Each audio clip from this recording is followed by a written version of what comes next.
Hello friends, good morning all of you. आज हमारा ये मिसलेनियस टॉपिक फिजिक्स का लास्ट टॉपिक है फ्रॉम एनसीईआरटी सार संग्रह से। तो हमने जो भी आपको कराया है वो सारे इम्पोर्टेंट थे, लेकिन ये भी उसमें आपका इम्पोर्टेंट सेक्शन ही है, क्योंकि इसमें सारे वो सब दिए हुए हैं जो कहीं ना कहीं ऑलरेडी पूछे हुए हैं एज ए मिसलेनियस फॉर्म में। ठीक है, तो आई विल स्टार्ट। तो देखिए क्या कहता है कि यदि लोलक घड़ी की लंबाई 4 गुनी हो जाए तो उसके आवर्तकाल पर क्या प्रभाव पड़ेगा। ठीक है, यदि लोलक घड़ी की लंबाई 4 गुनी हो जाए तो उसके आवर्तकाल पर क्या प्रभाव पड़ेगा। तो आवर्तकाल दुगना हो जाएगा, आवर्तकाल दुगना हो जाएगा।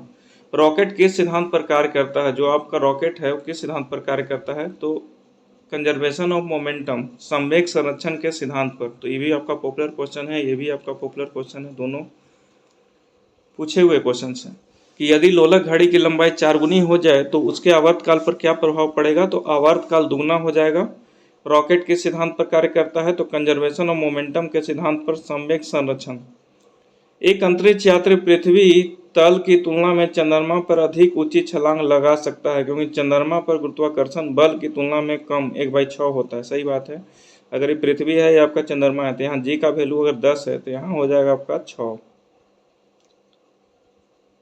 ठीक है ना, सॉरी, 1/6 कम है तो 10 × 1/6 पार्ट यहाँ कम हो जाएगा।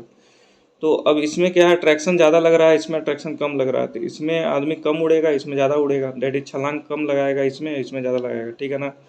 तो क्या कहता है कि एक अंतरिक्ष यात्री पृथ्वी तल की तुलना में चंद्रमा पर अधिक ऊंची छलांग लगा सकता है, क्योंकि चंद्रमा पर गुरुत्वाकर्षण बल पृथ्वी की तुलना में कम 1/6 होता है। शुष्क बैटरी सेल में कौन सी ऊर्जा पाई जाती है। जो हमारा ड्राई सेल बैटरी होता है ना, उसमें कौन सी ऊर्जा पाई जाती है। तो केमिकल एनर्जी, रासायनिक ऊर्जा। बोलोमीटर का प्रयोग किसे मापने में किया जाता है। तो टेम्परेचर। बोलोमीटर का प्रयोग किसे मापने में किया जाता है। तो आपका टेम्परेचर। 20 हर्ट्ज से कम और 20,000 हर्ट्ज से अधिक आवृत्ति की ध्वनियों को मनुष्य द्वारा सुना नहीं जा सकता है। मतलब यूँ कह लीजिए कि जो ऑडिबल रेंज है ना मनुष्यों का, इसी के बीच में है। तो इससे कम नहीं सुन सकते, इससे ज़्यादा नहीं सुन सकते। तो in between we have to comfortable to hearing any audible sound. Okay. जल का हिमांक, फ्रीजिंग पॉइंट कितना होता है। 0 डिग्री सेल्सियस। 0 degree Celsius. यदि कोई व्यक्ति एक दीवार को धक्का देता है पर उसे विस्थापित डिस्प्लेस करने में असफल रहता है तो वह कितना कार्य करता है। तो शून्य कार्य। आपको मैं बताया था जब हम यूथ पब्लिकेशन का कर रहे थे वर्क का कंसेप्ट, तो मैं I will repeat this line कि यदि कोई व्यक्ति एक दीवार को धक्का देता है, तो मान लेते हैं ये आपका दीवार है, अगर कोई व्यक्ति यहाँ से इसको धक्का दे रहा है, ठीक है, तो फोर्स तो लगा रहा है नो डाउट, लेकिन ये क्या है कि इसका डिस्प्लेसमेंट है 0। तो वर्क इक्वल टू होता है फोर्स इंटू डिस्प्लेसमेंट। डिस्प्लेसमेंट 0 यानी वर्क 0, तो वर्क तो कुछ हुआ नहीं। ठीक है ना। तो क्या हो जाएगा आपका शून्य कार। अब आता है दूसरा कि पॉजिटिव वर्क क्या होता है और नेगेटिव वर्क क्या होता है। तो पॉजिटिव वर्क इन सेंस ये होता है कि जिधर आप फोर्स लगा रहे हैं डिस्प्लेसमेंट भी उसी डायरेक्शन में हो रहा है, तो आपका हो जाएगा पॉजिटिव वर्क। अगर फोर्स लगा रहे हैं आप फॉरवर्ड और आपका डायरेक्शन जो है डिस्प्लेसमेंट का वो है बैकवर्ड, तो यहाँ हो जाएगा आपका नेगेटिव वर्क। तो ये पॉजिटिव नेगेटिव आता कैसे है, पहले तो इसका सवाल का जवाब होना चाहिए। तो ये क्या होता है ना कि जब फॉर्मूला लगाइएगा W = cos theta. Cos theta, तो कोस थीटा का वैल्यू की वजह से होता है। अगर मान लिया जाए कि इसमें कोई भी चीज अगर 0 हो गया तो आपका वर्क 0 हो जाएगा। ठीक है, अगर कोस 0 का वैल्यू होता है +1 और कोस 180 का होता है -1, तो अब आप बताइए कि अगर सेम डायरेक्शन में होगा तो यहाँ एंगल तो हो गया 0 डिग्री, लेकिन यही अगर रिवर्स डायरेक्शन में होगा तो एंगल हो जाएगा 180 डिग्री। तो प्लस माइनस यहीं से आता है। ओके। विबग्योर स्पेक्ट्रम का संबंध किससे है। विबग्योर जो स्टेटमेंट है उसका संबंध है आपका प्रकाश से। चलती बस के अचानक रुकने से यात्री आगे की ओर क्यों झुक जाते हैं। दैट इज जड़त्व के कारण। ठीक है ना, न्यूटन फर्स्ट लॉ का कंसेप्ट है ये कि बॉडी विल रिमेन रेस्ट और body will remain in motion unless acted external force. तो जो इनर्शिया का जो रूल है उसके कारण क्या होता है, चलती बस अगर अचानक रुक जाती है तो यात्री आगे की ओर झुक जाते हैं। न्यूक्लियर रिएक्टर टाइम बम के लेखक कौन है। तो Takeshi heroes. Takeshi heroes. Hydrocarbon vision 2025 किससे संबंधित है। तो पेट्रोलियम उत्पादों के संरक्षण से। हाइड्रोकार्बन विजन 2025 किससे संबंधित है। तो पेट्रोलियम उत्पादों के संरक्षण से। यदि कोई सूचना टेलीफोन द्वारा डायल करके अन्यंत्र टेलीविजन स्क्रीन पर टेढ़ी देखी पढ़ी जा सके तो उस विधि को टेलीफैक्स कहा जाता है। यदि कोई सूचना टेलीफोन द्वारा डायल करके अन्यंत्र टेलीविजन स्क्रीन पर देखी पढ़ी जा सके तो उस विधि को टेलीफैक्स कहा जाता है। फ़ारेनहाइट पैमाने में जूल शुद्ध जल का क्वथनांक कितना होता है? तो 212 डिग्री सेल्सियस। फ़ारेनहाइट पैमाने में शुद्ध जल का क्वथनांक कितना होता है? तो 212 डिग्री सेल्सियस। थर्मोकपल थर्मामीटर किस सिद्धांत पर कार्य करता है? तो सीबैक इफेक्ट। सीबैक इफेक्ट कुछ ऐसा होता है, दो मेटल डिफरेंट मेटल का बना होता है, ठीक है। तो ये आपका रेफरेंस बॉडी हो गया, ये आपका आउटपुट बॉडी हो गया। तो रेफरेंस के अनुसार आउटपुट आप कितना टेम्परेचर को मेंटेन करते हैं, डेट इज सीबैक इफेक्ट। तो थर्मोकपल जो थर्मोमीटर है किस सिद्धांत पर कार्य करता है? तो सीबैक इफेक्ट पर। प्लास्टिक का गलनांक मेल्टिंग पॉइंट कितना होता है दोस्तों? तो -47 डिग्री सेल्सियस। नहीं, माइनस नहीं है, प्लस, ठीक है। अत्यधिक शीत ऋतु में पहाड़ों पर पानी की पाइपलाइन क्यों फट जाती है? तो वही है, पानी का आयतन बढ़ जाता है during formation of ice. Pipe में पानी जमने पर पानी का आयतन बढ़ने के कारण। एक समतल दर्पण पर आपतित किरण 60 डिग्री का कोण बनाती है, तो परावर्तन कोण कितना बनाएगा? तो 60 डिग्री का ही बनाएगा, क्योंकि जो ये आपका अगर समतल डिग्री है, समतल दर्पण है, तो जितना ये होगा उतना ये होगा। तो ये इंसिडेंस, डेट इज रिफ्लेक्शन। तो इंसिडेंस 60 तो रिफ्लेक्शन भी 60। इलेक्ट्रॉन को उनकी कक्षा में बांधे रखने वाले बल को क्या कहते हैं? तो आपका हो जाएगा स्थूल वैद्युत बल, इलेक्ट्रोस्टैटिक फोर्स। इलेक्ट्रॉनों को उनकी कक्षा में बांधे रखने वाले बल को क्या कहते हैं? स्थिर वैद्युत बल, इलेक्ट्रोस्टैटिक फोर्स। कलाई घड़ी, प्रदर्शन युक्तियां तथा पॉकेट कैलकुलेटरों में द्रव क्रिस्टल, फ्लूइड क्रिस्टल का प्रयोग किया जाता है। जो आपका कलाई घड़ी हो गया और प्रदर्शन युक्तियां, डिस्प्ले डिवाइस तथा पॉकेट कैलकुलेटरों में द्रव क्रिस्टल का प्रयोग किया जाता है।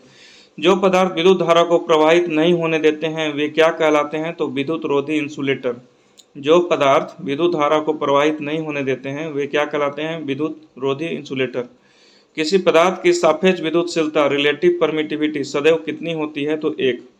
किसी पदार्थ की सापेक्ष विद्युतशीलता, रिलेटिव परमिटिविटी कितनी होती है? तो 1। किसी कांच की छड़ को रेशम से रगड़ा जाता है तो छड़ पर कौन सा आवेश उत्पन्न होता है? तो धन आवेश, पॉजिटिव चार्ज।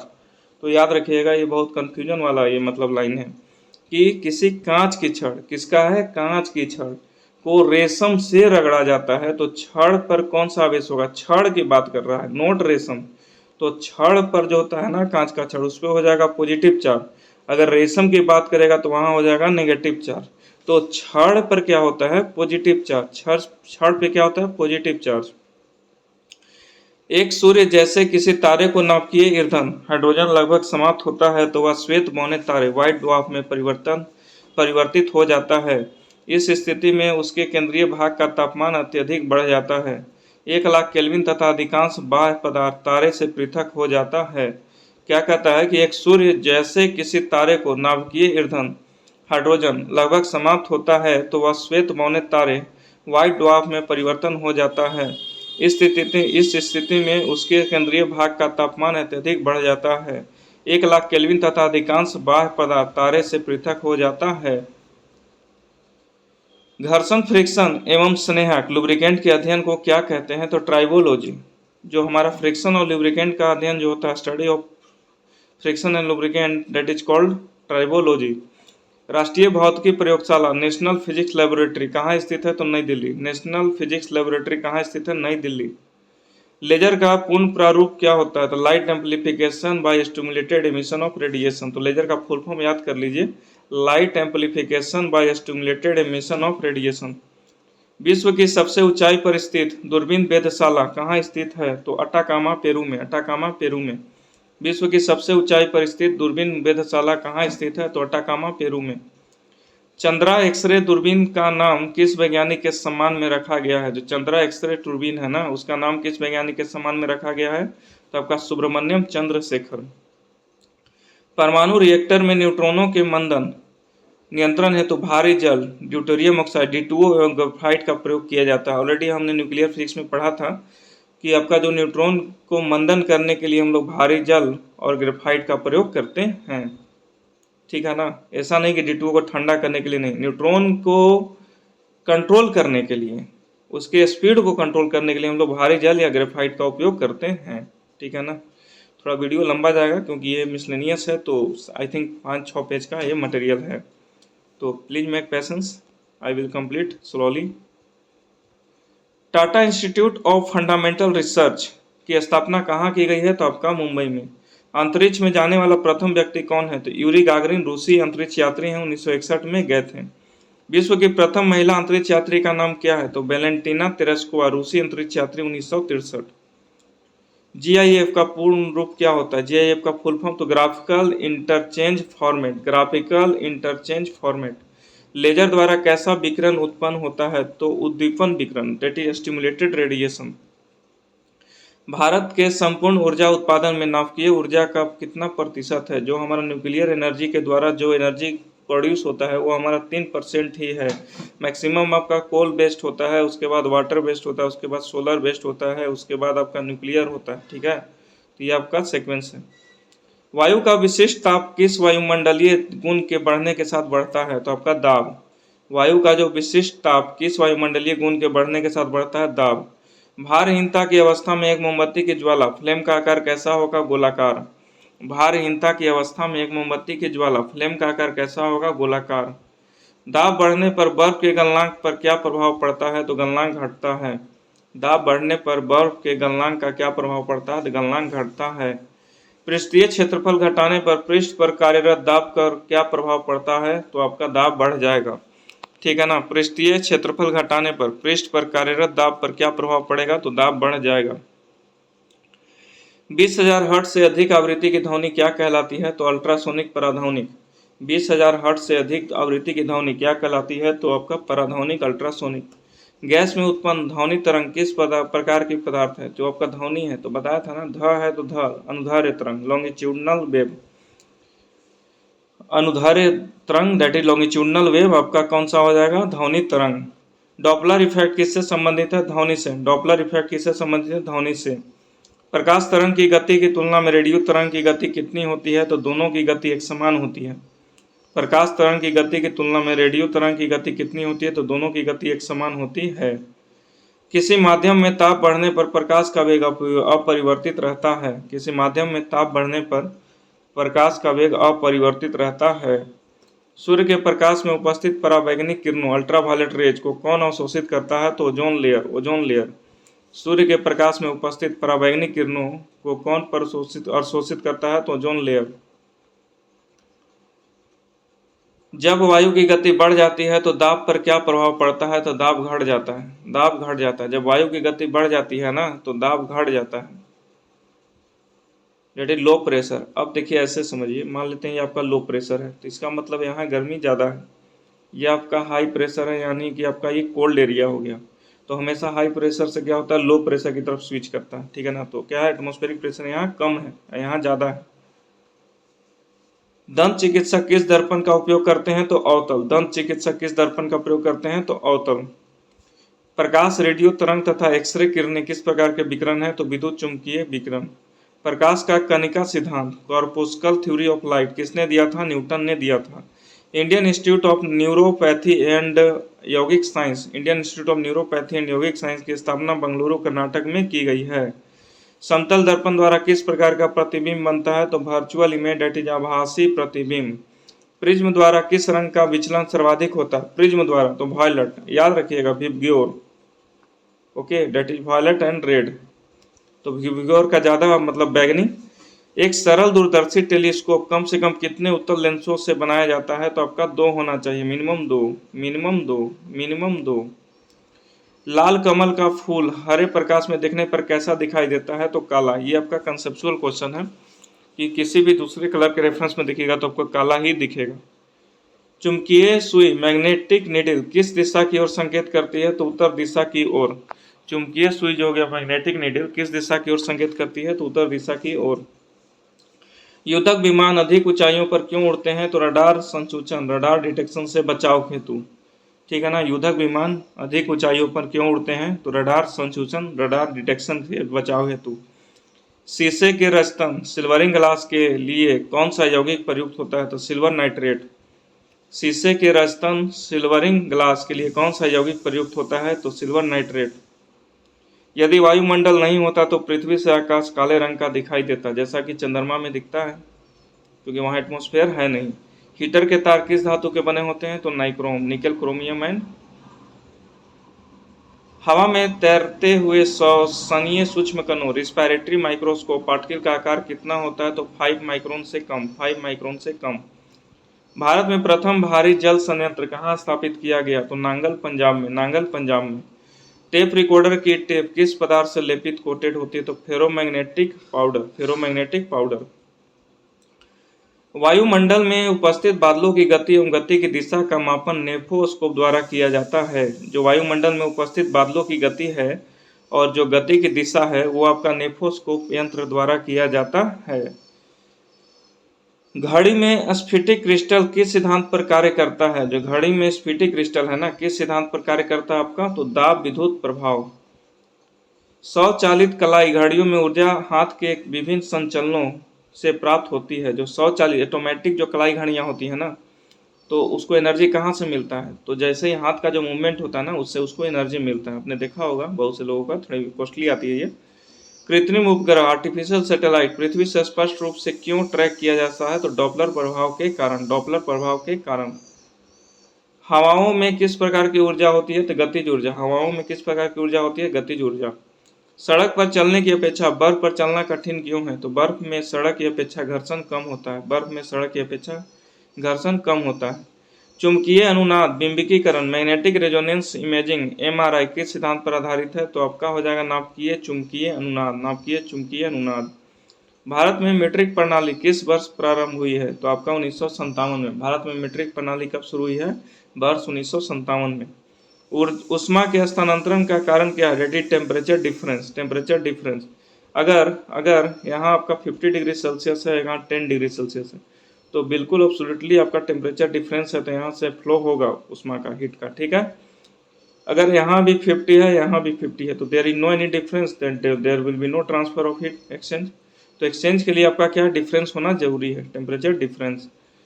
कौन सा रंग सौर विकिरण का सबसे अच्छा अवशोषक, अवशोषक मतलब हो गया ऑब्जर्वर, तो काला रंग, और आपका जो रिफ्लेक्टर हो गया वो आपका व्हाइट रंग, ओके। डीजल इंजन में कितने स्पार्क प्लग होते हैं? एक भी नहीं है। स्पार्क प्लग डीजल इंजन में होता ही नहीं है ना। डीजल इंजन में सीधा लेता है और सीधा छोड़ता है, ठीक है। लेकिन वही जो आपका पेट्रोल इंजन हो गया ना, उसमें 2 स्पार्क प्लग होता है, ठीक। परम ताप का वह प्रथम बिंदु कौन सा है जहां सभी प्रकार की आणविक गति मोलिकुलर स्पीड बंद हो जाती है? तो परम शून्य ताप, अब्सोल्यूट जीरो टेम्परेचर एक ऐसा टेम्परेचर है जिसको किसी भी तरीके से आप उसके नीचे आप टेम्परेचर कर नहीं सकते, पहली बात। और दूसरी बात, उस कंडीशन में सारे मोलिकुलर स्पीड बंद हो जाते हैं, एक जगह रुक जाते हैं सारे। That is not movement of any particle.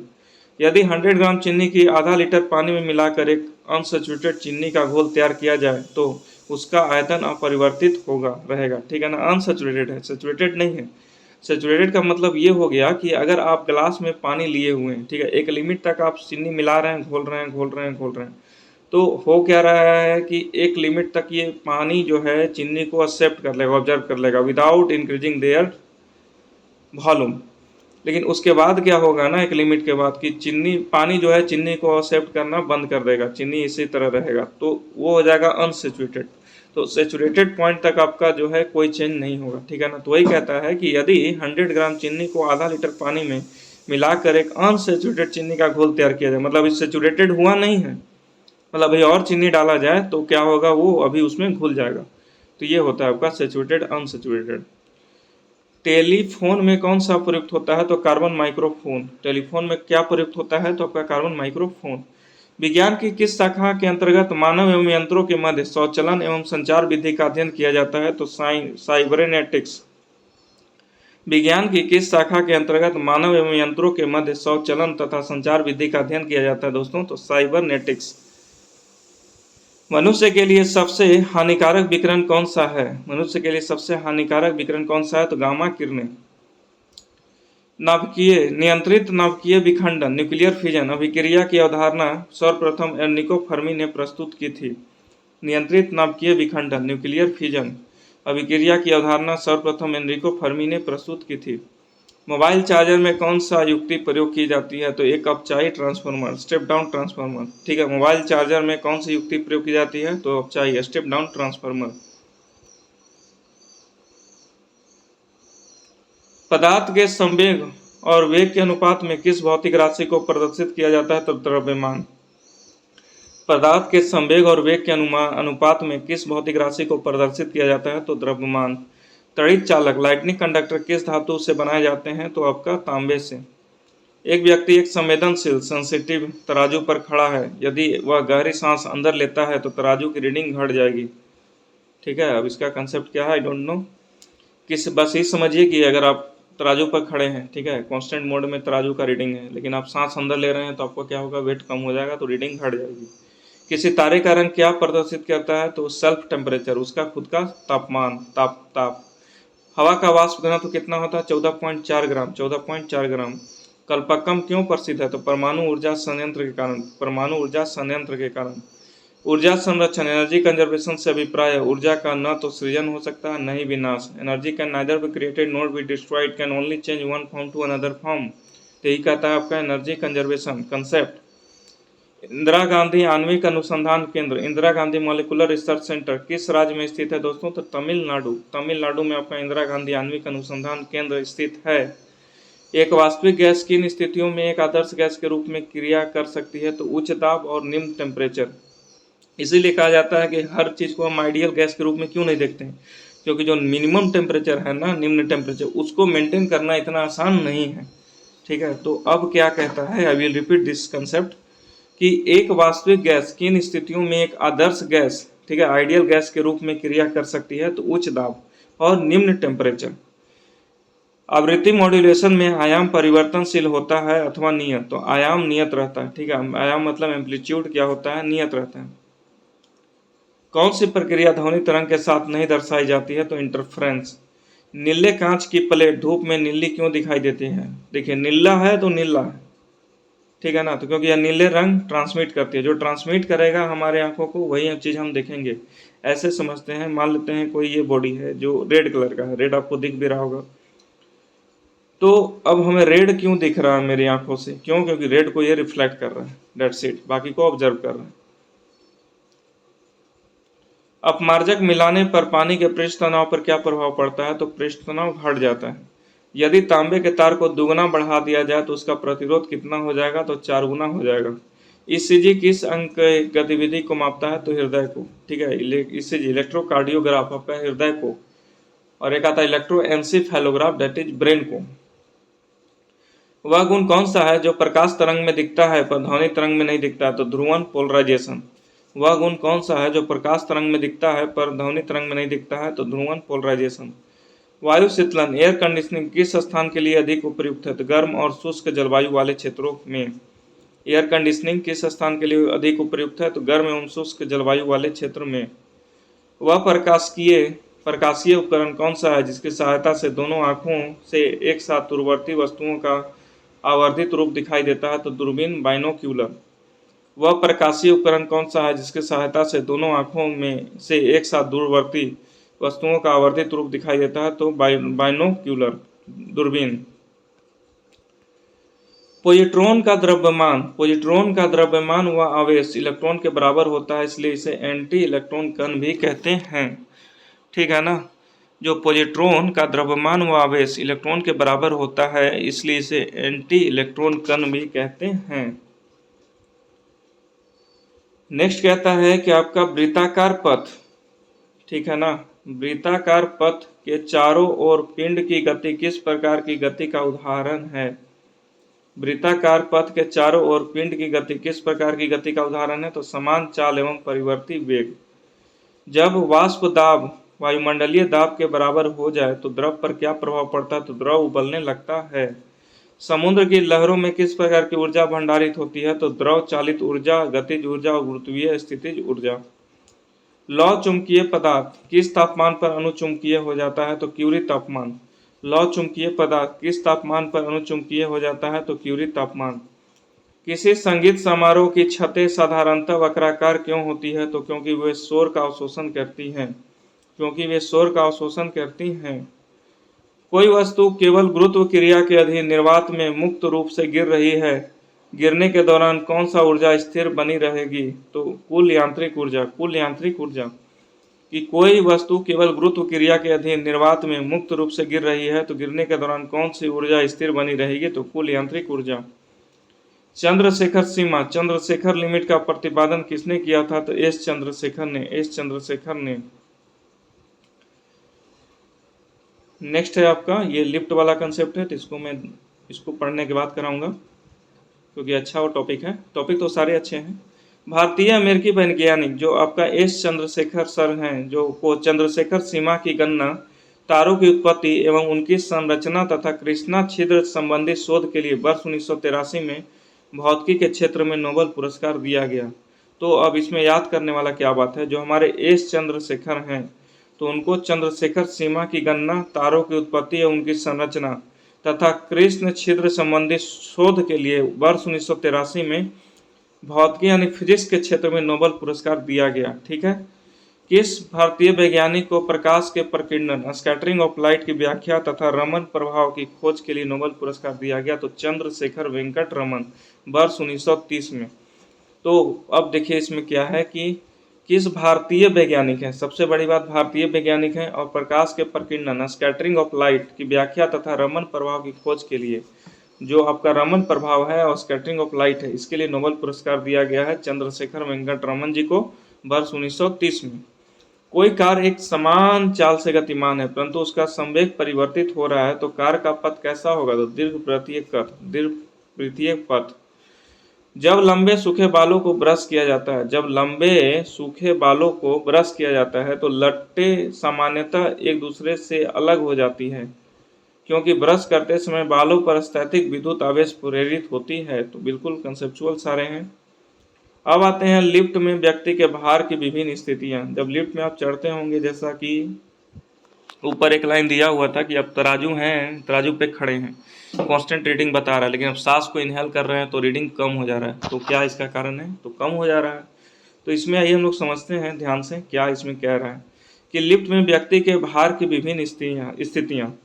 तो पहला है कि जब लिफ्ट विराम अवस्था में हो, लिफ्ट है ये आपका विराम अवस्था में है, तो जब लिफ्ट या एलिवेटर विराम अवस्था में हो तब व्यक्ति का आभासी भार व्यक्ति के वास्तविक भार के बराबर होगा। लिफ्ट रुका हुआ है, वेलोसिटी 0, एक्सेलरेशन 0, लिफ्ट कांस्टेंट है, तो अगर आप इसके अंदर हैं तो आपका जो वेट है वही वेट आपका कंसीडर होगा। There is no any disturb in your weight. पहला कंडीशन हो गया कि जब आप कांस्टेंट मोड में लिफ्ट में बैठे हैं, जब आपका लिफ्ट रुका हुआ है स्टैटिक मोड में, तो आपका कोई चेंज नहीं होगा, दैट इज आभासी भार इज इक्वल टू वास्तविक भार। सेकंड कहता है कि जब लिफ्ट एक समान वेग से ऊपर की ओर ऊपर या नीचे जा रहा है, माने वेलोसिटी कांस्टेंट है, ऊपर चाहे नीचे, तो इस स्थिति में व्यक्ति का आभास भार उसके वास्तविक भार के बराबर होगा, अर्थात व्यक्ति को अपने भार में कोई परिवर्तन प्राप्त नहीं होगा। और वेलोसिटी कांस्टेंट ऊपर जा रहा है, मतलब 2 मीटर पर सेकंड से जा रहा है तो जा रहा है, या 2 मीटर पर सेकंड से आ रहा है तो आ रहा है, तो इससे क्या है, कांस्टेंट इसका कांटेक्ट बना हुआ है, तो there is no change in their weight. जब लिफ्ट त्वरण से ऊपर जा रही है, मतलब आप समझिए जब लिफ्ट एक्सेलरेशन है उसके पास कुछ और ऊपर की ओर जा रही है, तो इस स्थिति में व्यक्ति का भार बढ़ा हुआ प्रतीत होता है, अर्थात व्यक्ति का आभासी भार उसके वास्तविक भार से अधिक होगा। अब ये लिफ्ट है आपका, ठीक है ना, व्यक्ति अंदर बैठा हुआ है, अगर सपोर्ट है 2 kg इसका वेट है, एक्सेलरेशन कुछ भी है, तो अगर ऊपर जा रहा है तो 2 kg से थोड़ा बढ़ा हुआ महसूस करेगा, 2.1 2.2 किलोग्राम एज इट इज जो भी हो। तो इतना याद रखिए कि जब वेलोसिटी कांस्टेंट हो, वेलोसिटी कांस्टेंट वेलोसिटी से ऊपर जा रहा हो या नीचे जा रहा हो, तो आपका वेट में किसी तरह का कोई चेंज नहीं आएगा।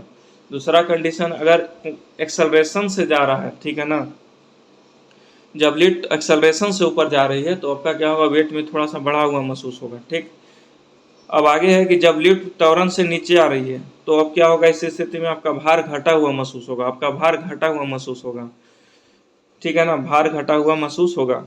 यदि लिफ्ट की डोरी टूट जाती है, भगवान न करे ऐसा हो, लेकिन ये तो पढ़ रहे हैं हम लोग, तो ऐसा हम लोग अनुमान लगा सकते हैं, इसीलिए शॉक ऑब्जर्वर लगा होता है आपका हर लिफ्ट के निचले जो आपका ग्राउंड फ्लोर होता है, ताकि किसी तरह का हो तो इसको शॉक ऑब्जर्व करे और इसमें एक्सीडेंट का चांस कम हो। तो this is not my topic. तो अब क्या है कि अगर मान लेते हैं लिफ्ट का डोरी टूट जाता है, तो क्या होगा, तो इस स्थिति में व्यक्ति या स्वतंत्र वस्तु की भांति नीचे गिरेगा, बिल्कुल जी का वेट लेकर गिरेगा दोनों बॉडी आपस में। जिस व्यक्ति का आभासी भार शून्य प्रतीत हुआ, अब ये जो बॉडी है ना अपने आप को शून्य वेट महसूस करेगा, क्योंकि there is no contact in between, तो वो जी के स्पीड से गिरेगा, तो भारहीनता का अनुभव करेगा, ठीक है, वेटलेस अनुभव करेगा जब डोरी लिफ्ट टूट जाएगा। यदि लिफ्ट के नीचे उतरते समय लिफ्ट का त्वरण गुरुत्वीय त्वरण से अधिक हो, अब समझिएगा, मान लेते हैं कि आप नीचे आ रहे हैं, जी का वैल्यू तो 10 है, लेकिन ए का वैल्यू हो सकता है 11 हो जाए, वो तो हमारे हाथ में है, मोटर का कंसेप्ट है, मोटर को बढ़ा देंगे तो 11 का 121 हो जाएगा। तो इस केस में क्या होगा ना आपका, कि इस स्थिति में व्यक्ति का आभासी बल व्यक्ति के ऊपर की ओर लगेगा, ठीक है, व्यक्ति का हेड जो है ऊपर टच हो जाएगा, और ये क्या होगा ऐसे, जिससे वह लिफ्ट का फर्श से उठकर लिफ्ट के छत में जा लगेगा। तो यही था आपका कंसेप्ट लिफ्ट के कंसेप्ट में। आई विल रिपीट अपने तरफ से मैं करता हूँ कि अगर लिफ्ट रुका हुआ है तो आपको किसी तरह का वेट में चेंज नहीं आएगा। यदि कोई लिफ्ट कांस्टेंट वेलोसिटी से ऊपर या नीचे जा रहा है तो इसमें भी कोई आपको दिक्कत नहीं होने वाली है, वेट आपका सेम का सेम रहेगा। लेकिन अगर एक्सेलरेशन से जा रही है ऊपर, ठीक है, तो इसमें आपका वेट बढ़ा हुआ महसूस होगा। अगर किसी एक्सेलरेशन से नीचे आ रही है तो वेट आपका घटा हुआ महसूस होगा, ठीक है ना। और एक केस और है कि जब लिफ्ट का मान लेते हैं कि डोरी ही टूट जाए, तो आप क्या होगा, जी के वेट से आइएगा और आप स्वतंत्र हो जाइएगा और आप अपना भारहीनता महसूस कीजिएगा, वेटलेस महसूस कीजिएगा, ठीक है। और एक केस था कि अगर एक्सेलरेशन का जो वैल्यू है जी के वैल्यू से ज़्यादा हो जाए, तो क्या होगा कि आप जो लिफ्ट के फर्श पे थे, आप क्या कीजिएगा कि आप ऊपर वाले फर्श में सट जाइएगा, ठीक है। तो दिस इज द कंसेप्ट, और इतना ही कंसेप्ट आता है, ठीक है। अब प्रमुख यंत्र एवं उनके सिद्धांत। अब क्वेश्चन में एक दो पूछ देता है गलती से कि इसका क्या यूज है, कैसे ये परिवर्तन करता है एनर्जी का, डेट एनर्जी कंसेप्ट का सारा है इसमें। कुछ इंस्ट्रूमेंट तो ऑलरेडी हम लोग जानते भी हैं, लेकिन फिर भी हम लोग जान लेते हैं, क्योंकि एनसीईआरटी सार संग्रह का मैं एक लाइन भी मिस नहीं करना चाहता हूँ, क्योंकि इतने ये मतलब कंसाइज फॉर्म में दिया हुआ है कि इसको छोड़ ही नहीं सकते। भार का इंजन जो है आपका यंत्र, भाप का इंजन, स्टीम इंजन जो है, भाप का इंजन, स्टीम इंजन, तो इसका सिद्धांत किस पे काम करता है, तो आपका उष्मागतिकी का सिद्धांत, ठीक है ना, थर्मोडायनेमिक कंसेप्ट पे ये काम करता है, ठीक है। जैसे भाप का इंजन, स्टीम इंजन। विद्युत जनरेटर किस पे काम करता है, विद्युत चुंबकीय प्रेरण, विद्युत जनरेटर क्या करता है, विद्युत चुंबकीय प्रेरण। रॉकेट प्रक्षेपण न्यूटन की गति का तृतीय है ना, जो आपका संवेग संरक्षण के तौर पे हम लोग पढ़े थे ऊपर, तो Newton third law action reaction के कंसेप्ट पे काम करता है रॉकेट प्रक्षेपण। रेडियो व दूरदर्शन विद्युत चुंबकीय संचरण। रेडियो दूरदर्शन क्या होता है, विद्युत चुंबकीय संचरण तरंगे। वायुयान क्या होता है, बर्नौली का तरल गति विज्ञान सिद्धांत। वायुयान क्या कहता है, बर्नौली का तरल गति विज्ञान सिद्धांत। सोनार का क्या काम है, तो पराश्रव्य तरंगों का परावर्तन, पराश्रव्य तरंगों का परावर्तन। सिद्धांत बता रहा हूं मैं, यूज नहीं बता रहा हूं, सिद्धांत किस सिद्धांत पे काम करता है, प्रकाशीय रेसें, तो ये काम करता है आपका total internal reflection of light के कंसेप्ट पर, प्रकाश का पूर्ण आंतरिक परावर्तन। इलेक्ट्रॉन माइक्रोस्कोप, इलेक्ट्रॉन की तरंग प्रकृति। फोटोसेल, प्रकाश वैद्युत प्रभाव। और नाभिकीय रिएक्टर हो गया नियंत्रित नाभिकीय विखंडन, ठीक है ना। आगे कहता है कृत्रिम बुद्धिमत्ता तथा रोबोटिक्स केंद्र, बेंगलुरु तथा robotics society of India, Bharat में रोबोटिक्स के प्रमुख संस्थान हैं। तो वो तो हो गया कुछ आपका कि किस सिद्धांत पे काम करते हैं, तो आप इसको एक बार और पढ़ लीजिएगा, क्योंकि एक बार दो बार में ये याद होगा नहीं, और ये पूछता है, ठीक है ना। और मिनिमम इतना तो याद ही कर लीजिएगा। तो चूंकि वीडियो का लेंथ ज़्यादा हो रहा है इसलिए मैं रिपीट भी नहीं कर सकता हूँ। अब है आपका भौतिक एवं रसायन विज्ञान से संबंधित भारत के महत्वपूर्ण अनुसंधान संस्थान। तो भारत राष्ट्रीय बौद्धिक प्रयोगशाला कहाँ है आपका, नई दिल्ली, राज्य दिल्ली में, राष्ट्रीय बौद्धिक प्रयोगशाला नई दिल्ली में। भारतीय तकनीकी अनुसंधान संस्थान आपका लखनऊ उत्तर प्रदेश। भारतीय सर्वेक्षण विभाग देहरादून उत्तराखंड। फिर है आपका, ये तो हो गया सर्वेक्षण विभाग देहरादून उत्तराखंड। भारतीय पेट्रोलियम संस्थान देहरादून उत्तराखंड। भारतीय मौसम विज्ञान व अनुसंधान संस्थान नई दिल्ली दिल्ली। भारतीय राष्ट्रीय राजमार्ग प्राधिकरण नई दिल्ली दिल्ली। केंद्रीय ईंधन अनुसंधान संस्थान जादूगोड़ा झारखंड, जादूगोड़ा झारखंड। राष्ट्रीय धातु विज्ञान प्रयोगशाला आपका Jamshedpur Jharkhand, Jamshedpur Jharkhand. Tata institute of fundamental research Mumbai Maharashtra, Mumbai Maharashtra. Indian institute of geomagnetism Mumbai में है आपका, Maharashtra. Indian security press Nashik, Maharashtra. राष्ट्रीय रासायनिक प्रयोगशाला पुणे, महाराष्ट्र। भारतीय उष्ण मौसम विज्ञान संस्थान पुणे, महाराष्ट्र। भारतीय मौसम वेधशाला पुणे हो गया, महाराष्ट्र। भाभा परमाणु अनुसंधान संस्थान ट्रॉम्बे हो गया, महाराष्ट्र। केंद्रीय यांत्रिकी इंजीनियरिंग अनुसंधान संस्थान दुर्गापुर हो गया, पश्चिम बंगाल।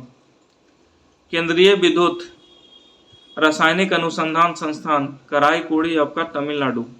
केंद्रीय नमक एवं समुद्री रसायन अनुसंधान संस्थान भावनगर, गुजरात। भारत इलेक्ट्रॉनिक्स लिमिटेड कहाँ है आपका, बेंगलुरु में है, कर्नाटक। राष्ट्रीय वैमानिकी प्रयोगशाला बेंगलुरु में, कर्नाटक।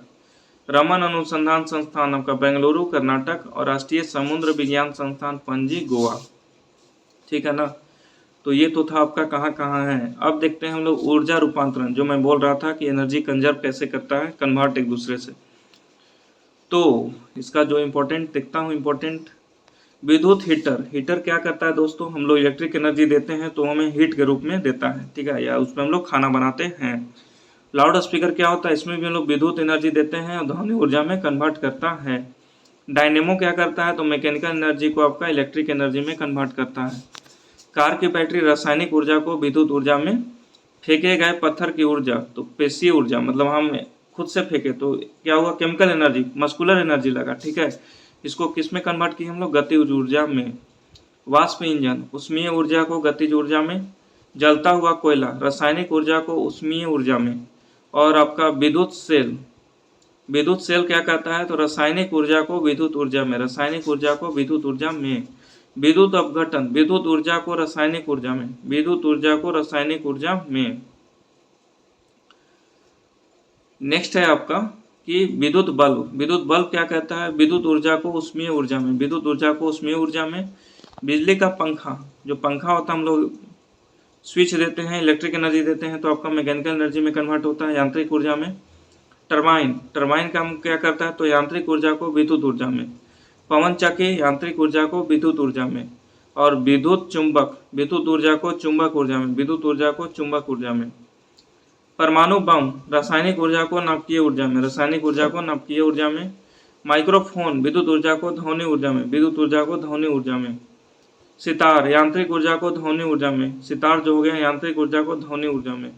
मोमबत्ती रासायनिक ऊर्जा को ऊष्मीय ऊर्जा में, मोमबत्ती जो है आपका रासायनिक ऊर्जा को ऊष्मीय ऊर्जा में कन्वर्ट करता है। और विद्युत जनित्र यांत्रिक ऊर्जा को विद्युत ऊर्जा में, यांत्रिक ऊर्जा को विद्युत ऊर्जा में।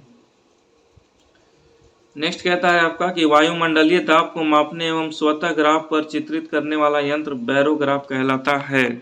जो वायुमंडलीय दाब को मापने एवं स्वतः ग्राफ पर चित्रित करने वाला यंत्र क्या कहलाता है, आपका बैरोग्राफ कहलाता है।